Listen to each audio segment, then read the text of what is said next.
திரும்பவும் வார்த்தைகளை நம்ம கரங்களை பற்றி மனுஷனுமாயும் அல்ல, மனுஷன் மூலமாயும் அல்ல, கிறிஸ்துவை மரித்தோரில் இருந்து உயிரோடு எழுப்பினவருடைய தேவ செயலின்படி தேவ ஊழியக்காரனாக்கப்பட்டிருக்கிற நான் உங்களுக்கு கிருபையும் சமாதானமும் உண்டாவதாக என்று சொல்லி நான் மறுபடியும் உங்களை வாழ்த்துகிறேன், ஆசீர்வதிக்கிறேன். ஆமென். நாம் ஒரு வசனத்தை வாசிப்போம். 1 கொரிந்தியர் 1 அதிகாரம் 4வது வசனம் 5வது வசனம். 1 கொரிந்தியர் 1 அதிகாரம் 4வது வசனம் 5வது வசனம். கிறிஸ்துவை பற்றிய சாட்சி உங்களுக்குள்ளே ஸ்திரப்படுத்தப்பட்டபடியே இந்த நிரூபத்தை நீங்கள் இயேசு கிறிஸ்துவுக்குள்ளாய் எல்லா உபதேசத்திலும் எல்லா அறிவிலும் மற்ற எல்லாவற்றிலும் என்ன ஆக்கப்பட்டிருக்கீங்க? மறுபடியும் சொல்லுங்க. சம்பூரணம். சொல்லுங்க, சம்பூரணம். இது ஒரு பெண்ணினுடைய பெயர் அல்ல. நிறைய பேர் வச்சுக்கிறாங்க சம்பூர்ணம் அப்படின்னு. என்ன பண்றாங்க? பேர் வச்சுக்கிறாங்க. ஆனா இது ஒரு பெண்ணுடைய பெயர் அல்ல, இது ஒரு ஆசீர்வாதத்தின் பெயர். கிறிஸ்து கொடுக்கிற ஆசீர்வாதத்தின் அளவின் பெயர். அளவு. கிறிஸ்து நமக்கு கொடுக்கிற ஆசீர்வாதத்தின் அளவு என்ன? சம்பூரணம். சொல்லுங்க, என்னங்க? நீங்க என்ன சொல்றாரு? ஒரு 3 காரியத்துல சம்பூர்ணம் அடைஞ்சிருக்கீங்க அப்படின்னு பவுல் இங்க குறிப்பிடுகிறத நம்ம பார்க்க முடியும். முதலாவது காரியம், எல்லா உபதேசத்துல அவங்க எப்படி இருக்காங்க? நம்ம வேண்டாம், அதை விட்டுருவோம். அப்புறம் அறிவு, எல்லா விதமான அறிவிலையும் நீங்க எப்படி இருக்கீங்க? அந்த கொரிந்தியர் சார் சம்பூர்ணமா இருக்காங்க, அதையும் விட்டுருங்க. அப்புறம் மற்ற எல்லாவற்றிலும் அப்படின்னா இதுல என்ன சொல்லலையோ அது எல்லாம், உங்க வாழ்க்கைக்கு என்னெல்லாம் தேவையோ அதெல்லாம் அப்படி எடுத்துக்கலாமா? எடுத்துக்கணும், அப்படிதான் எடுத்துக்கணும். மற்ற எல்லாவற்றிலும், ஏன்னா வரிசையா என்ன பண்ண முடியாது? சுகத்துல, சமாதானத்துல, பணத்துல, பிள்ளைகள்ல, குடும்ப அப்படின்னு வரிசையா என்ன பண்ணிட்டு இருக்க முடியாது, எழுத முடியாது. அதனால ஒரே வார்த்தையில் கொடுத்தாரு, மற்ற என்ன ஆக்கப்பட்டிருக்கிறோம்? சம்பூர்ணமாக்கப்பட்டிருக்கிறது அந்த சபை. அல்லேலூயா. கொரிந்து சபை மற்ற காரியங்களில் எல்லாம் ஒரு நிறைவான ஆசீர்வாதத்தை பெற்றிருக்குதுன்னா மற்ற எல்லா சபைகளும் ஆசீர்வாதத்துல சம்பூர்ணமாய் வாழ முடியும். அல்லேலூயா. தேவன் பட்சபாதம் உள்ளவர் அல்ல. சத்தமா சொல்லுங்க, பட்சபாதம் உள்ளவர். கொரிந்து சபையை மட்டும் சம்பூர்ணமான ஆசீர்வாதத்தினால் ஆசீர்வதிக்கிறவர். நான் ஒரு கூட்டத்துக்கு போயிருந்தேன். ஒரு பிரசித்த பெற்ற நல்ல பைபிள் ஸ்காலர் அவர். அங்க அந்த ஊழியத்துல அவங்க சொன்ன ஒரு காரியம் என்னால் ஏற்றுக்கொள்ள முடியவில்லை. ஆனால் உங்களுக்கு நான் அதை அறிவுறுத்தும்படி நான் சொல்ல விரும்புகிறேன். என்னன்னு சொன்னா, ஒரு இடத்துல ஒரு வசனத்தை வாசிச்சிருக்கேன். 2 கொரிந்தியர் தான் நினைக்கிறேன். நீ எடுத்துட்டு சொல்றேன் உங்களுக்கு. நான் நோட்ஸ் எடுக்காத வசனம் என் மனசுக்குள்ள வந்துச்சுன்னா நான் தேடித்தான் எடுக்கணும். 2 கொரிந்தியர் 8 அதிகாரம். 2 கொரிந்தியர் 8 அதிகாரம் முதல் 2 வசனங்களை வாசிப்போம். அன்றியும் சகோதரரே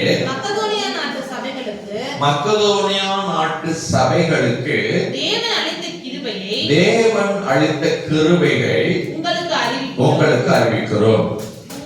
அவர்கள் மிகுந்த உபத்திரவத்தினாலே அவங்களுக்கு என்ன சோதனை?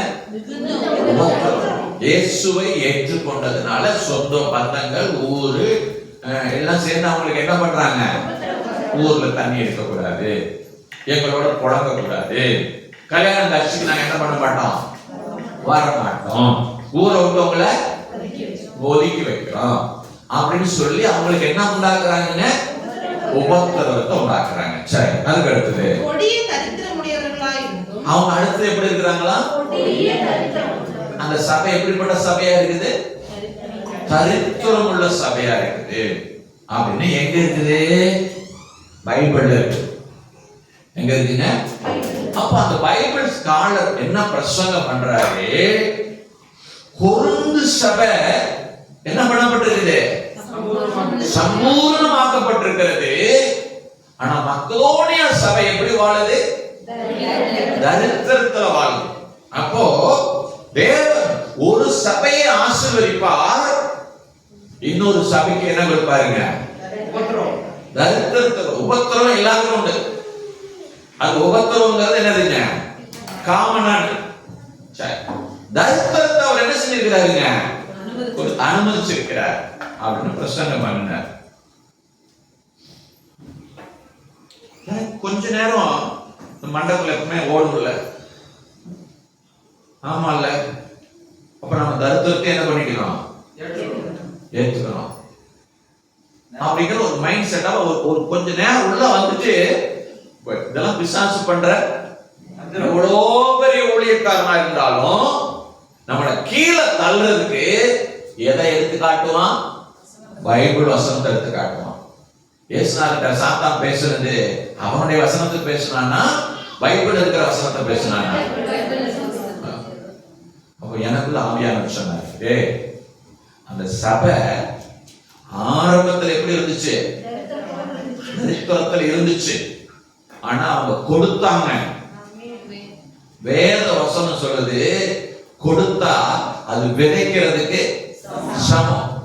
அப்ப அந்த விதையை நான் வர்த்திக்க பண்ணுகிறவர். விதை எப்படி வர்த்திக்க பண்ணும்? அவங்களுக்கு ஆசீர்வாதம் வரும்போது. கர்த்தருக்கு கொடுக்கிறவன், சரி, ஏழைக்கு இறங்குகிறவன் கர்த்தருக்கு. இங்க வந்து ஏழை தர்ம படத்தை குறிச்சு எழுதி இருக்குது. இப்ப இவங்க யாருக்கு இறங்கி கொடுத்திருக்கிறாங்க?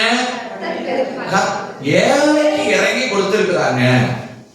ஏழை ஊழியக்காரங்களுக்கு கொடுத்திருக்கிறாங்க. அப்ப கர்த்தர் அவங்களை என்ன பண்ணுவாரு? சத்தமா சொல்லுங்க. அப்ப காலம் பூரா அந்த சபை தரித்திரத்திலே வாழல. ஆரம்பத்தில் தரித்திரம் இருந்துச்சு. அதான் அவர் அங்க என்ன பண்ணிருக்கிறாரு? மென்ஷன் பண்ணிருக்கிறாரா? அதை பார்த்து நீ ஏமாந்து போயிடாரு. அந்த சபையை நான் என்ன பண்ணிருக்கிறேன்? ஆசீர்வதிச்சிருக்கிறேன். அதை அவர் என்ன செய்யல? எழுதல, குறிப்பிடல. அதனால தரித்திரம் என்பது தேவனிடத்தில் இருந்து வருவது அல்ல, தேவன் அனுமதிப்பதும் அல்ல. அவர் ஐஸ்வர்ய சம்பன்னர், அவர் ஆசீர்வதிக்கிறவர், அவர் சம்பூர்ணமாய் ஆசீர்வதிக்கிறவர். அப்படின்னா உங்க மைண்ட் பணத்துக்கு மட்டும் போயிடக்கூடாது. திரும்ப திரும்ப நான் அந்த ஆசீர்வாதத்தை பத்தி பேசும்போதெல்லாம் சொல்றேன், சம்பூர்ணமான ஆசீர்வாதம் அப்படின்னா நான் ஒரு கார் வாங்கணும், பங்களா வாங்கணும், இதெல்லாம் இல்லை. அது ஒரு பார்ட், அவ்வளவுதான். இது இல்லாம ஏராளமான ஆசீர்வாதம் இந்த பூமியில இருக்கு. நோய் இல்லாம வாழ்றதே ஒரு பெரிய ஆசீர்வாதங்க. பேய் இல்லாம வாழ்றது அதை விட பெரிய ஆசீர்வாதங்க. நீ மனுஷனை போட்டு ஆட்டி படைக்கிறது என்ன தெரியுமா? நோயும் பேயும். இது ரெண்டும் இணை பெரியாத தோழர். யாராவது நோயில் இருந்தீங்கன்னா சங்கடப்பட்டுக்காதீங்க. நோயை கொண்டு வந்தது யாரு? பேய், பிசாசு. சில ஆட்கள் எல்லாம் பிசாசு பயன்படுத்தி, டாக்டர் எல்லாம் பயன்படுத்தி இந்தந்த வியாதி எல்லாம் என்ன பண்ணாது, சாக வரைக்கும் போகாது அப்படின்னு சொல்லி வச்சு நம்ம மனசுக்குள்ள ஆழமா என்ன பண்ண வச்சுட்டாங்க, நம்ம பதிய வச்சுட்டா, நம்ப வச்சுட்டா, அதையே நம்ம நம்பிக்கிட்டு இருக்கிறோம். இல்ல, அல்லேலூயா. மாத்திரை எடுங்க, ஆனா சுகத்தை விசுவாசிங்க. டிவைன் ஹீலிங், தெய்வீக சுகத்தை நீங்கள் என்ன பண்ணணும்? விசுவாசிக்க சகல வியாதிகளையும் கர்த்தர் உங்களை விட்டு நீக்குவார். எத்தனை பேர் விசுவாசிக்கிறீங்க? மத்தேயு 10:1 சீக்கிரம் வாசிங்க. மத்தேயு 10:1. அப்பொழுது அவர் தம்முடைய 12 சீஷர்களையும் தம்மிடத்தில் வரவழைத்து அசுத்த ஆவிகளை துரத்தவும் சகல வியாதிகளையும் சொல்லுங்க, சகல வியாதிகளையும் சகல நோய்களையும் நீக்கவும் அவர்களுக்கு அதிகாரம். யாருக்கு அதிகாரம் இருக்கு? சீசர்களுக்கு கொடுத்தார். என்ன அதிகாரம் கொடுத்தாரு? சகல நோய்களையும் சகல வியாதிகளையும். இப்ப உங்க உடம்பு விட்டு போகாம இருக்கிற நோயை துரத்துற அதிகாரம் சீசர்கிட்ட இருக்குது. இப்ப நீங்க சீசரா இல்லையா? இயேசுலாம் இயேசுவை பின்பற்றவங்க யாருங்க? இப்ப உங்களுக்கு என்ன அதிகாரம் இருக்குங்க? எந்த நோய்ங்க? சத்தமா சொல்லுங்க. அப்புறம் சகல வியாதிகளையும் நீக்கிறதுக்கு அதிகாரம் உங்ககிட்ட இருக்குது. நீங்க தான் நீக்கணும். நீங்க தான் அதிகாரத்தை என்ன பண்ணணும்? லூக்கா 9:1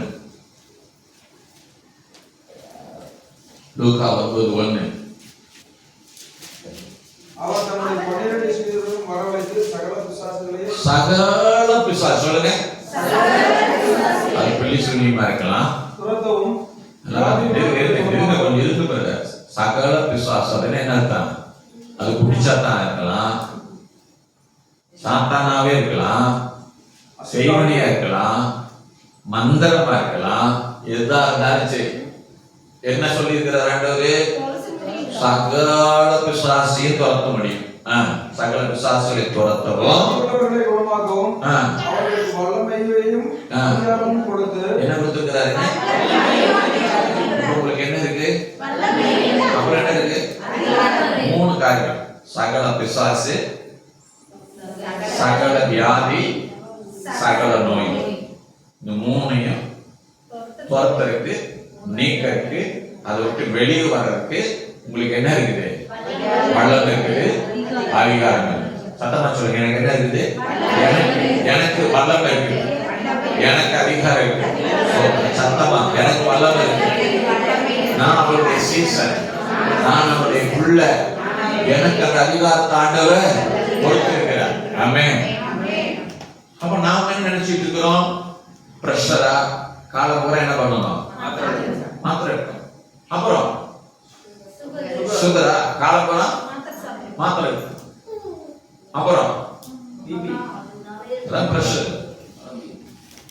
நான் எனக்கு கொஞ்சம் அல்சர் தொந்தரவு இருக்குது, எல்லாருக்கும் தெரியும். கொஞ்சம் பேருக்கு நான் ஒரு விசுவாச வீட்டுக்கு போயிருந்தேன், ஊழியக்காரர் வீட்டுக்கு போயிருந்தேன். அப்போ பேசிட்டு இருக்கும் போது அவங்க கொஞ்சம் காரம் கம்மியா கொடுங்க அப்படின்னு சாப்பாடு கேட்டேன். அவர் சொல்ற, இதெல்லாம் சரி பண்ணவே முடியாது. ஏங்க அப்படி சொல்றீங்க? நானும் உங்களை எப்ப இருந்து பாத்துக்கிட்டு இருக்கேன். அதெல்லாம் ஒரு தடவை வந்துட்டா என்ன பண்ண முடியாது? அதெல்லாம் சரி பண்ண முடியாது.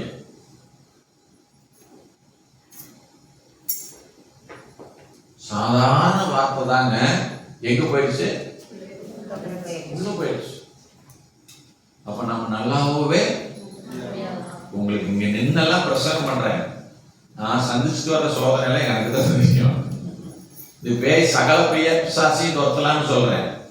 ஆனா அந்த பேய் பண்ற ஆட்டம் இருக்குதே, என்னென்ன ஆட்டம் காட்டுதுன்னு எனக்கு தான் தெரியும். ஆனாலும் நம்ம தோற்று போறதில்லை. ஒருபோது நம்ம தோற்று போறதில்லை. சொல்லுங்க, ஒருபோது நம்ம தோற்று போவோம். அவன் காட்டுறதெல்லாம் வெத்து வேட்டு. என்னங்க? ஆமா, ஒண்ணுமே இருக்காரு. நாம என்ன பண்ணுவாங்க? எக்ஸ்ட்ரீமா காட்டுவோம். என்னுடைய பெருமைக்காக சொல்ல,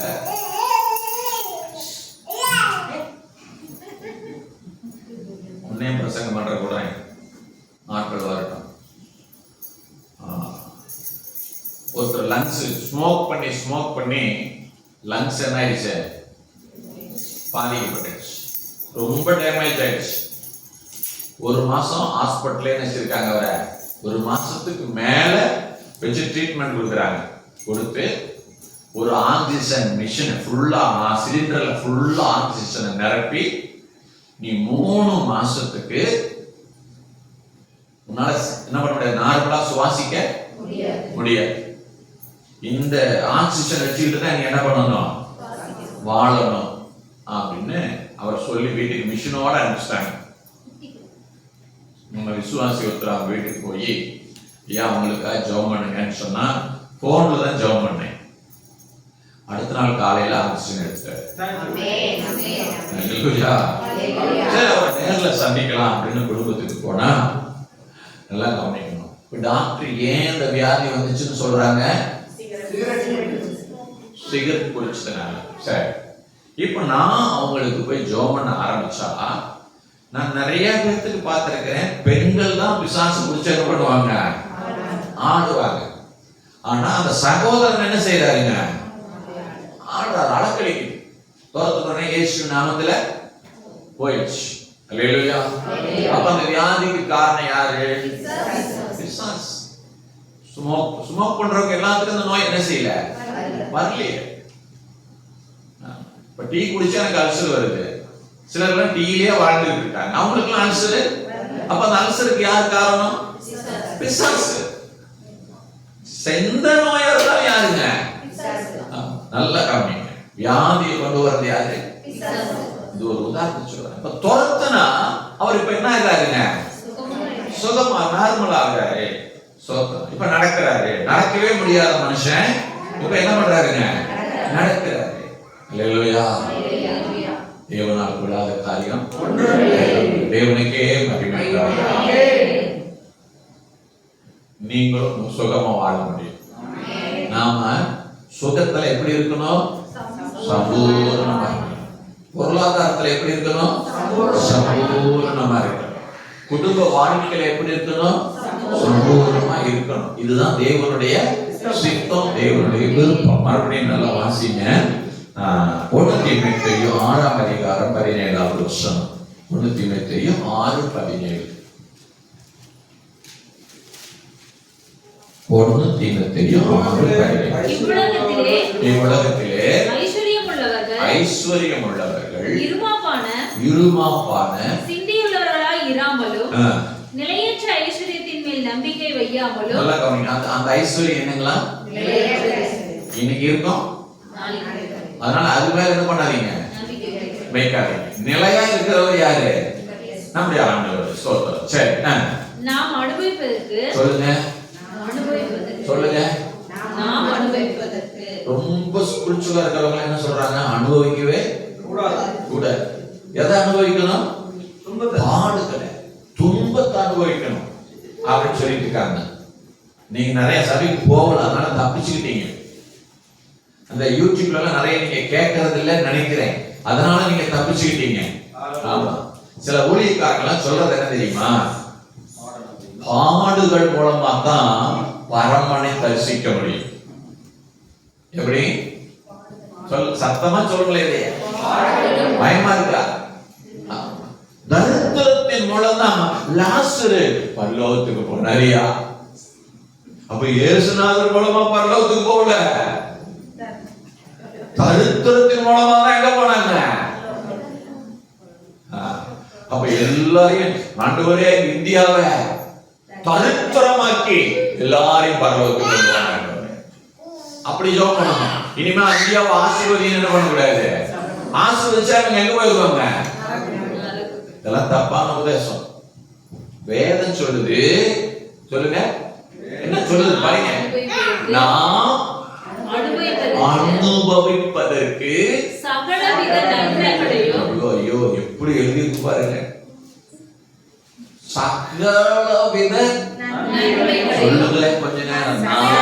நான் அனுபவிக்கிறதுக்கு சகலவித நன்மைகளையும் சொல்லுங்க, நான் அனுபவிப்பதற்கு சகலவித நன்மை, சகலவித நன்மைகள், விதவிதமான நன்மைகள். சொல்லுங்க, மிட்டாய் விதவிதமா இருக்கா? போய் பிள்ளைங்க பார்த்துச்சுன்னா இந்த சாக்லேட் வாங்குறதா, என் பிள்ளைக்கு 23 முடிஞ்சு 24 நடக்குது. 24ன்னு சொன்னா அவளுக்கு கோவம் வந்துடும். அவளை ஹஜ்பான் அப்படின்னு ஒரு சாக்லேட் கடை இருக்குது. உள்ள கொண்டு போய் விட்டா இதை வாங்குறதா அதை வாங்குறதா அதை வாங்குறதா. இவ்வளவு வயசாகி கூட என்ன பண்ணுதுங்க, அந்த ஆசை என்ன பண்ணுதுங்க, ஏன்னா விதவிதமா இருக்குது. எதை எடுத்து சாப்பிடுறது? அப்ப எல்லாத்துலயும் 2 போடு. என்னங்க, எல்லாத்துலயும் 2 போடு, அள்ளி போடு அப்படின்னு சொல்லி வாங்கிட்டு வந்து கொடுக்கிறோம். அல்லேலூயா. ஆண்டவர் ஆசீர்வாதத்தை எப்படி வச்சிருக்கிறாரு? சத்தமா சொல்லுங்க. உங்க புத்தி மாறல, நீ ஆசீர்வாதத்தை அனுபவிக்கவே முடியாது.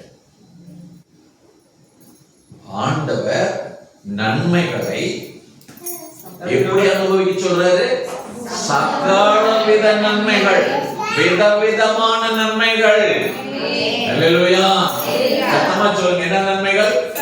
நான் பாவத்தை சொல்லல. சிலர்லாம் இந்த மாதிரி வசனத்தை எடுத்து வச்சுட்டு என்ன பண்றாங்க? ஒருத்தர் போய் பிரசங்கம் பண்ணனாராம், எனக்கு தெரியல, நான் கேட்கல, எனக்கு சொன்னாங்க ஆண்டவர் வந்து இல்லீகல லீகலா மாற்றிடுவார். பிரசங்கம் பண்ணிருக்கிறார் ஒரு ரோலிங்கர். அதுக்கு ரொம்ப கூட்டமெல்லாம் போவோம், கை தட்டும். நான் யாருமே சொல்ல விரும்பல. ஆண்டவர் இல்லீகலா இருக்கிறத என்னவா மாத்திடுவாரு? லீகலா மாத்திடுவாரு. அதுக்கு ஒரு உதாரணம், இந்த வேவு பார்க்க போவாங்கல்ல இஸ்ரவேல் ஜனங்க, அவங்களை யார் காப்பாத்துறது? அவர் பேர் என்ன? பேர் பாருங்க, கரெக்டா தெரியும். அப்பா சொல்லுது ராகாப். அவ இல்லீகலா வாழ்ந்தாளா லீகலா வாழ்ந்தாளா? சத்தமா சொல்லுங்க. இல்லீகலா வாழ்ந்தா. இப்ப அவ வேதத்துல அவ பேர் வந்துச்சா? ஆண்டவர் அவளை பிரிச்சு கொண்டு வந்து சேர்த்திட்டாரா? இப்ப அவ வாழ்க்கை லீகல் ஆயிடுச்சா? ஆமாவா இல்லையா? இந்த சிலர் தெரியல லீகல்னா என்ன இல்லீகல்னா என்ன. கெட்ட வாழ்க்கை நல்ல வாழ்க்கைக்குள்ள கொண்டு வந்துட்ட. அதனால நீங்க சபையில எப்படி வேணாலும் இருங்க. ஒரு நாள் உங்களை ஆண்டவர் என்ன பண்ணிடுவாரு? லீகலா மாத்திடுவாரு. அப்படின்னா இப்படி எல்லாம் பிரச்சனை இருக்கியா? ரொம்ப ஜாக்கிரதையா இருக்கியா? ராகா புறச்சாதியா இருக்கும் போது இல்லீகலா இருந்தார். தேவனை விசுவாசிச்சதுக்கு பிற்பாடு அவ இல்லீகலா இல்ல, மனம் திருப்பிட்டார். அல்லேலூயா. இந்த பிரச்சனை யாருக்கு? வெளியில இருக்கிறவனுக்கு. சபைக்குள்ள இருக்கிறவனுக்கு இது என்ன பேச? இப்படி பேசினா நமக்கு இன்னும் என்ன ஆயிரும்? துளூர் விட்டுரும். போக வேண்டியது. அப்புறம் நீங்க யாருன்னு எனக்கு தெரியாது. அதனால தயவு செஞ்சு கவனிங்க. பாவத்தை அனுபவிக்க ஆண்டவர் சொல்லல, சகலவித நன்மைகளை சொல்லுங்க. சகலவித நன்மைகளை அனுபவிக்க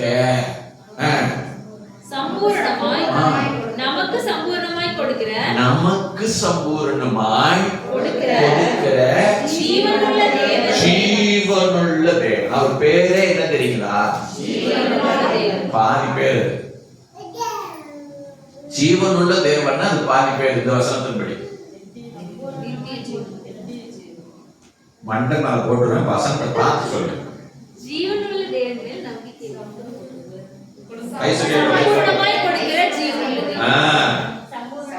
சம்பூர்ணமாய் கொடுக்கிற ஜீவனுள்ள தேவன். சொத்தமா சொல்லுங்க. சம்பூர்ணமாய் கொடுக்கிற ஜீவனுள்ள தேவன். நம்முடைய தேவனுடைய பேரே அதுதான். ஆனா இன்னும் நம்ம அந்த இடத்துக்கு என்ன செய்யல? அதுதான் பிரச்சனை. நம்முடைய தேவன் நாம் அனுபவிப்பதற்கு சிலரெல்லாம் சேர்த்து வைக்கிறதுக்கு இல்ல. எதுக்குங்க? அதுக்காக சேமிப்பு தப்புன்னு நான் சொல்லல, அது ஒரு பக்கம் இருக்கு. அனுபவிப்பதற்கு சகலவித நன்மைகளையும் எனக்கு சம்பூர்ணமாய் கொடுக்கிறார். தினம் ஒரு முறை அவரை பார்த்து, ஆண்டவரே சகலவித நன்மைகளை நான் அனுபவிப்பதற்கு நீர் சம்பூர்ணமாய் கொடுக்கிறவர். சொல்லலாமா? அவர் பேர் தான் சொல்ற, வேற சொல்லுங்க. நான் அனுபவிப்பதற்கு, என் குடும்பம் அனுபவிப்பதற்கு, என் சந்ததி அனுபவிப்பதற்கு சகலவித நன்மைகளையும் சம்பூர்ணமாய் கொடுக்கிற ஜீவனுள்ள தேவனே உமக்கு ஸ்தோத்திரம். ஹல்லேலூயா. இந்த வசனத்தை கேட்ட உடனே பணக்காரன் ஆகணும்னு என்ன பண்ணிருக்கீங்க? ஆசைப்படுறாதீங்க, அவர் பணக்காரன் ஆக்குவார். பண ஆசைக்கு இடம் கொடுத்துறாதீங்க, அவர் ஆசீர்வாதத்தை அவர் தருவார். ஹல்லேலூயா.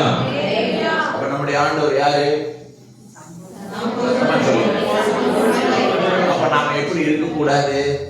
கடன் வாங்க கூடாது. சொல்லுங்க, நான் யாரு? கடன் வாங்குற ஜாதி இல்ல. அப்புறம் ஹாஸ்பிட்டலுக்கு போற ஜாதி நான் இல்ல. சண்டை போட்டுக்கிற ஜாதி நான் இல்ல. இதெல்லாம் என்கிட்ட இல்ல. சொல்லுங்க, எனக்குள்ள சமாதானம் எப்படி இருக்குது எங்க குடும்பத்துக்குள்ள? இப்ப இல்ல. என்னங்க? இப்ப இல்ல, ஆனா வரும். ஹல்லேலூயா. ஏன் இப்ப எனக்கு இல்ல? ஏன்? என்ன காரணம்? நல்லா கவனிங்க. அதே 2 கொரிந்தியர்ல 4ஆம் அதிகாரம் 17வது வசனம், 248வது வசனம். மேலும் காணப்படாதவைகளை நோக்கி இருக்கிற நமக்கு அது சீக்கிரத்தில் இன்னும் லேசான நம்முடைய உபத்திரவம் மிகவும் அதிகமாக நித்திய கடமையிலே உண்டாக்குகிறது. மேலும் எடுத்தீங்களா? மேலும் காணப்படுகிறவைகளை அல்ல. நம்ம கண்ணுக்கு முன்னால காணுதா? டாக்டர் ரிப்போர்ட் தெரியுதா? வயிறு வலிக்கிறது தெரியுதா? கை கால்லாம் அப்படியே சவன்னு போகுது. சுகர் 500க்கு போயிடுச்சு தெரியுதா? இதெல்லாம் என்னது? காண்கிறவைகள். கண்களினா காண்கிறவைகள். வேதம் சொல்லுது காண்கிறவைகளை அல்ல. காணாதவைகளை, காணப்படாதவைகளை நோக்கி இருக்கிற நமக்கு. நீங்க எதை நோக்கி பார்க்கணும்? இப்ப கடன் இருக்குது. ஐயோ எனக்கு இவ்வளவு கடன் இருக்குது, ஐயோ எனக்கு இவ்வளவு கடன் இருக்குது, ஐயோ மாசம் கட்டான இவ்வளவு வட்டி கட்டிக்கிட்டு இருக்கேன். அப்ப நீங்க எதை பார்த்துட்டு இருக்கிறீங்க? உங்க வாழ்க்கையில என்ன இருக்குதோ அதை பார்த்துட்டு இருக்கீங்க. ஐயோ எனக்கு இந்த வியாதி இருக்குது, ஐயோ எனக்கு அந்த வியாதி இருக்குது. இப்ப எதை பார்த்துட்டு இருக்கிறீங்க? சத்தமா சொல்லுங்க. காணப்படுகிறவைகள். ஆனா ஒரு விசுவாசி தன்னுடைய வாழ்க்கையில வேதனைப்படுத்துகிற எதை ஒன்றையும் காண கூடாதபடிக்கு அவன் கண்கள் கட்டப்படணும். நீங்க கண்ணு கட்டல, நடந்து போகும்போது கண்ணை கட்டுது. என்னங்க?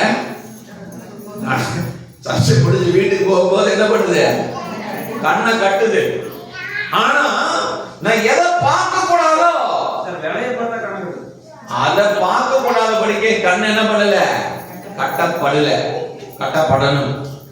எதை பார்க்கணுமோ அதை பார்க்கும்படி நம்முடைய கண்கள் என்ன பண்ணலன்னா திறக்கப்படல. இதுதான் பிரச்சனைக்கு காரணம். இனிமே என்ன பண்ண போறீங்க? சொல்லுங்க. நான் எதுல எல்லாம் கஷ்டப்படணும் சொல்லுங்க. அதையெல்லாம் இங்க மண்டைக்குள்ள கொண்டு போக மாட்டேன். சத்தமா சொல்லுங்க. சத்தமா சொல்லுங்க. என் சிந்தனைக்குள்ள நிஜமாவா? நிஜமாவா? உங்களை நம்பலாமா? எதை வச்சு நம்புறது? நம்பிக்கையை வச்சு நம்புறது.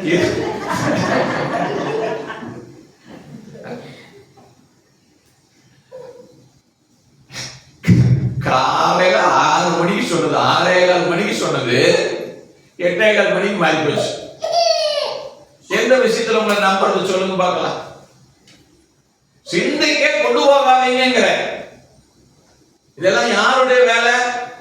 உனக்கு வியாதி இருக்குதுன்னு சொல்றது டாக்டர் ஒரு பக்கம் இருக்கட்டும். இது யார் வேலை? பிசாசு வேலை. அவன் போட்டுறான் பத்தி டாக்டர். இதுவே மனசுல என்ன பண்ணிட்டு இருக்கான்? ஓடிட்டே இருக்கு.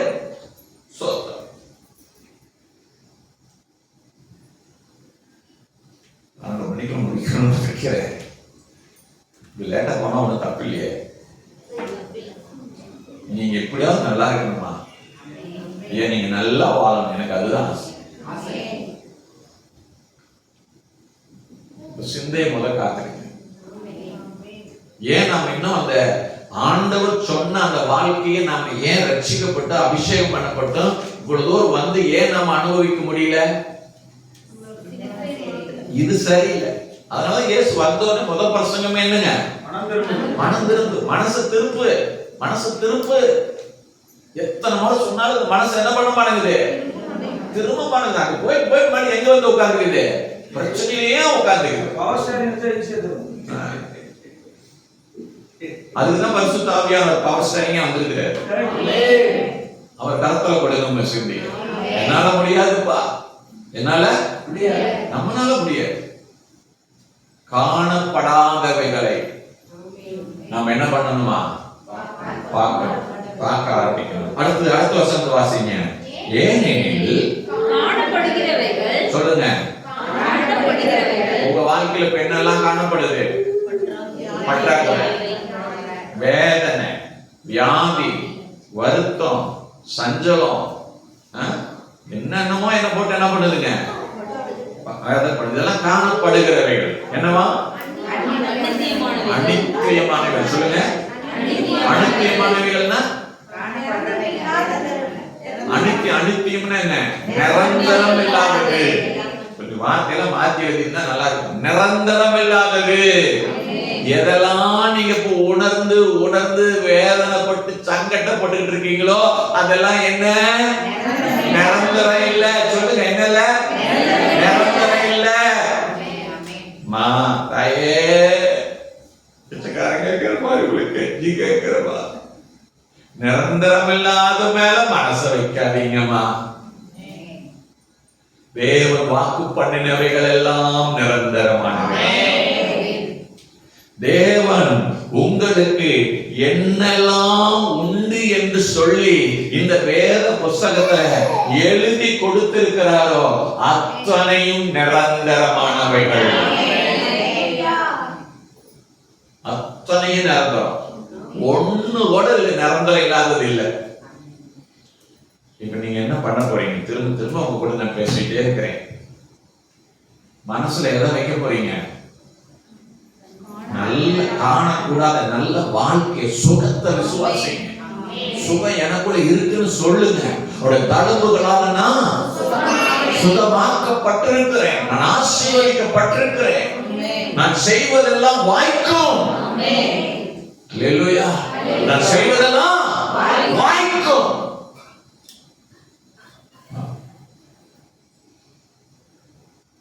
எவ்வளவு பெரிய இரும்பு தாழ்பாளா இருந்தாலும் சரி, வெங்கட கதவுகளா இருந்தாலும் சரி, என் ஆண்டவர் உடைச்சவங்களுக்கு ஆசீர்வாதம் பண்ணுவார். இரும்பு தாழ்பாலை முறிக்கிறவர். நீங்க பொறுமையா கொஞ்சம் காத்து இருக்கணும். அது செயல்படுறதுக்கு உங்க மனசு என்ன ஆகணும்?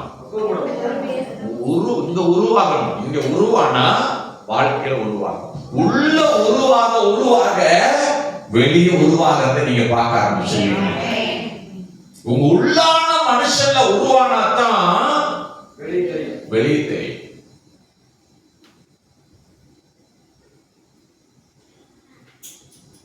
குழந்தை பிறந்து வெளியே வரணும்னா அந்த தாய் வயிற்றுக்குள்ள என்ன பண்ணணும்?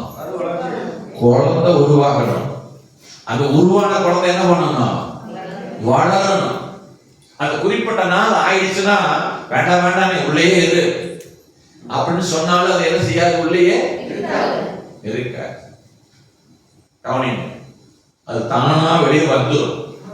அல்லேலூயா. வெளியே வரலைன்னா தாய்க்கு ஆபத்து. கிழிச்சாவது எடுத்துருங்க, கத்த ஆரம்பிச்சிருவா. எப்படியாவது அது வெளியே வரும். ஒத்துக்கிட்டு வரும் ஆசீர்வாதம். விசுவாசிக்கிறீங்க. அப்ப நீங்க தயவு செஞ்சு நீங்க அந்த பொத்துக்கிட்டு வர்ற ஆசீர்வாதத்து மேலதான் கவனமா இருக்கிறீங்களே ஒழிய நீங்க உருவாகணும்னு என்ன பண்ண மாட்டேங்கிறீங்க, நினைக்க மாட்டேங்கிறீங்க. அதுதான் பிரச்சனையா இருக்குது. என்ன உருவாக்கணும்? இனிமே நான் என்ன பண்ண மாட்டேன்,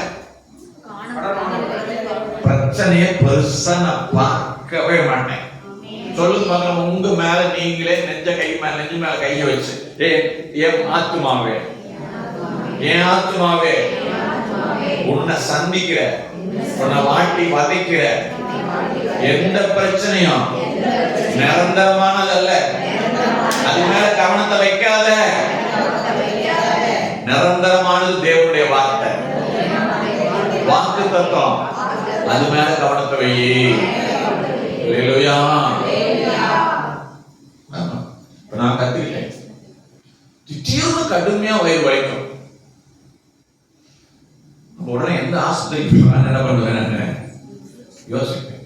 இப்ப எனக்கு இந்த ஆண்டவர் சில காரியங்களை கற்றுக் கொடுத்து பிற்பாடு இவன் நேரம் முட்டி போட ஓடி இருக்கு. வழி வரும்போது என்ன பண்றாங்க, முட்டி போடும். எனக்கு தெரிஞ்சிச்சு இது யார் செய்யற வேலை, பண்ற வேலை. ஆண்டவர் முட்டி போட்டு, ஆண்டவரே ஒரு தழுவுகளால் என்ன ஆக்கப்பட்டிருக்கிறேன், நானு சுத்தமாக்கப்பட்டிருக்கிறேன். என் வயிற்றுக்குள்ள வியாதி இருக்க உனக்கு அதிகாரமே இல்ல. நான் சுகத்தை விசுவாசிக்கிறேன், நான் சுகத்தை விசுவாசிக்கிறேன், நான் சுகத்தை விசுவாசிக்கிறேன் சொல்லி ரொம்ப நேரம் பேசுவேன். நான் அந்த வழி எங்க போச்சுன்னே தெரியாது. சாத்தானுக்கு சூடு சொரண வெக்கமானம் 4 நாள் கழிச்சு மறுபடியும் வருவான், மறுபடியும் வழி வரும், மறுபடியும் கொண்டு போடுவேன். இதேதான் அந்த வேலை. இப்போ நான் ட்ரைனிங் எடுத்துக்கிட்டு இருக்கிறேன், அததான் உங்களுக்கு நான் பயிற்சியா கொடுத்துட்டு இருக்கிறேன். அல்லேலூயா.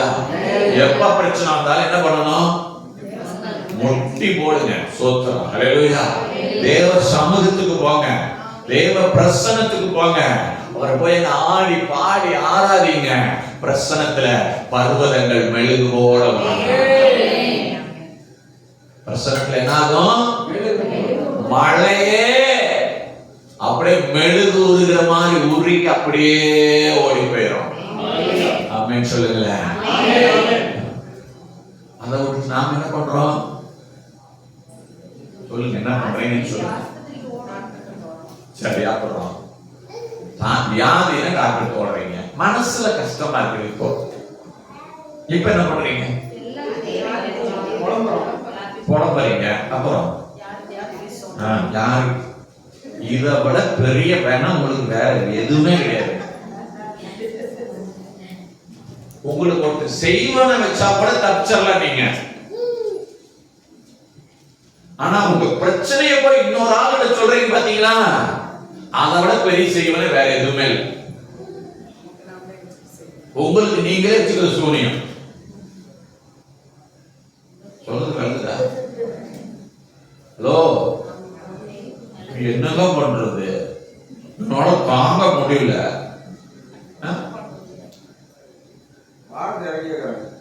பாரத்தை இறக்கி வைக்கிறாங்க.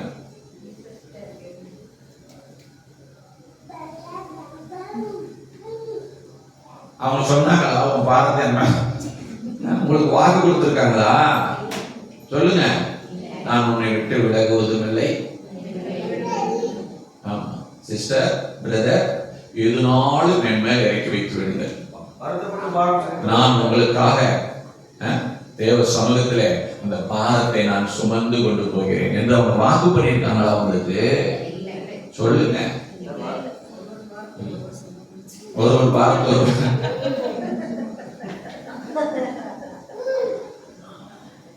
வருத்தப்பட்டு பாரம் சுமக்கிறவர்களே கவனி, வசனம் சொல்லுது, ஒரு பாரத்தை ஒருவர் சுமங்கன்னு சொல்லியிருக்கு. அது என்ன அர்த்தத்துல சொல்லியிருக்குது?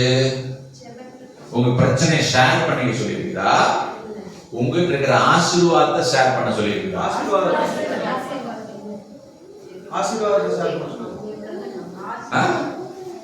ஒரு வார்த்தை ஒரு ஒருத்தருக்கு கடன் பிரச்சனை சுமக்க முடியல, உங்ககிட்ட மிக மிஞ்சி பணம் கிடைக்குது. இப்ப அந்த பாரத்தை எப்படி சுமைப்பீங்க? நீங்க போய் கடனை கட்டிட்டு வரீங்க. அப்படிதான் ஆண்டவர் செய்ய சொல்லியிருக்கிறாரு. சிஸ்டர் வாங்க சிஸ்டர், நம்ம 2 பேரும் உட்கார்ந்து நீங்க சொல்லுங்க சிஸ்டர், நான் கேட்கிறேன் சிஸ்டர், இப்படியா சொல்லிக்கிறாரு. அல்லேலூயா. சத்தமா மனுஷன்கிட்ட பேசுவீங்களா? மனுஷன்கிட்ட சொல்லுவீங்களா? சொல்லுங்க. இல்லைன்னா நெஞ்சு ஒடிச்சு போயிருங்க. அப்படியாவது சாவுங்க, பரலோகம் போயிருங்க.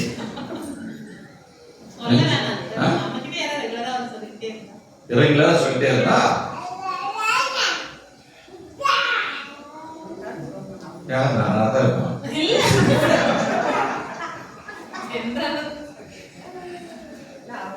அவங்களுக்கு இந்த உபதேசத்தை கொண்டு போவாங்க. ஒரு மனுஷனை சீர்படுத்துறதுக்கு, ஸ்திரப்படுத்துறதுக்கு உபதேசத்தை தவிர வேற எதுவுமே கிடையாது. நீங்க ஆலோசனையே சொல்லாதீங்க, உபதேசமா சொல்லுங்க.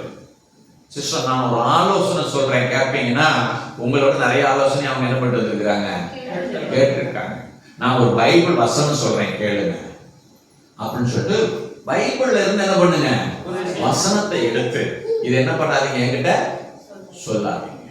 யாருக்கிட்ட சொல்ல சொல்லி இருக்குது? கர்த்தர் இடத்து. அல்லேலூயா.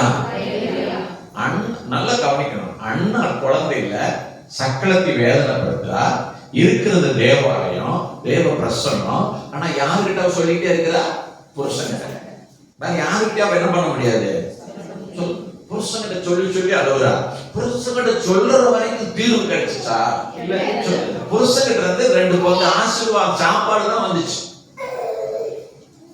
அதெல்லாம் வாழ்க்கை இல்ல. கடைசியா ஒரு முடிவு பண்ணா, எங்க போனா? தேவ சமூகம். வாழ்க்கை மாறிச்சா? சொல்லுங்க. எல்லாம் தெரியும் சார், நான் கேட்க மாட்டேன் சார். நான் மட்டும் கேட்க மாட்டேன் சார். நாளைக்கே நான் போன் அடிச்சு பேசுவேன் சார். அதை கேட்க நீங்க யாரு சார்? யார்?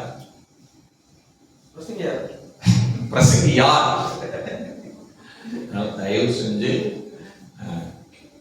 சபையே உங்களை கெஞ்சி கேட்கிறேன், பிரச்சனையை வெளியே சொல்லக்கூடாது. ஜெபிக்கிற ஊழியக்காரங்க சொல்லலாம். உண்மையா உங்களுக்காக ஒருத்தர் ஜெபிக்கிற ஜெப தோழர்கள் இருப்பாங்கன்னு சொன்னா, உண்மையா உங்களுக்காக பாரப்படுவாங்கன்னா அவங்க கிட்ட ஒரு வேலை என்ன பண்ணிக்கலாம். ஏதோ ஒரு அதுவே வழக்கமா என்ன செஞ்ச கூடாது, வச்சுக்க கூடாது. இன்னைக்கெல்லாம் பாத்தீங்கன்னா நிறைய விளம்பரம் வருது. உங்கள் ஜெப விண்ணப்பங்களை 24 மணி நேரமும் இந்த தொலைபேசி எண்ணில் என்ன பண்ணலாம், தெரியுங்களுக்கு தெரியப்படுத்துங்கள். அதெல்லாம் டப்பு. அல்லேலூயா. அவர் ஒருத்தர் தான் காசு வாங்காம ஜெபம் பண்றது. அந்த ரத்தம் மட்டும்தான் காசு வாங்காம உங்களுக்காக பரிந்து பேசுகிற ரத்தம். அந்த ரத்தம் இருக்கும்போது என்ன நம்பர்? அது சர்வீஸுக்கு, ஊழியத்துக்கு, அதுக்கும் டோல் ஃப்ரீ நம்பர் தானா? சரி, டோல் ஃப்ரீ தான். உள்ள போற வரைக்கும், உள்ள போய் ஏதாவது நடந்துருச்சு, நீங்க பேச கம்யூனிகேஷன் பண்ண ஆரம்பிச்சிட்டீங்க, அடுத்தது எங்கள் ஊழியத்துக்கு எவ்வளவு தேவைகள் இருக்குதுன்னு என்ன பண்ணி உங்களுக்கு மெசேஜ் வந்துடும். ஆட்டோமேட்டிக்கா நீங்க கொடுக்க ஆரம்பிச்சிருக்கீங்க. உங்ககிட்ட கொடுங்கறதுக்கு. அல்லேலூயா. ஆனா உங்களுக்கு ஆபேலின் ரத்தம் பேசினதை பார்க்கிலும் நடமானதை பேசுகிற ஒரு ரத்தம் இயேசுவின் ரத்தம். சொல்லுங்க, இயேசுவின் ரத்தம். நீங்க யார்கிட்ட போகணும்? இயேசப்பா கிட்ட போகணும். நான் பிரசங்கம் பண்ண வந்தது முழுசுமா முடிக்க முடியல. அல்லேலூயா. சூப்பர். ஷோ பண்ணலாமா? நீதி நம்ம அடுத்த வாரம் பார்ப்போம்.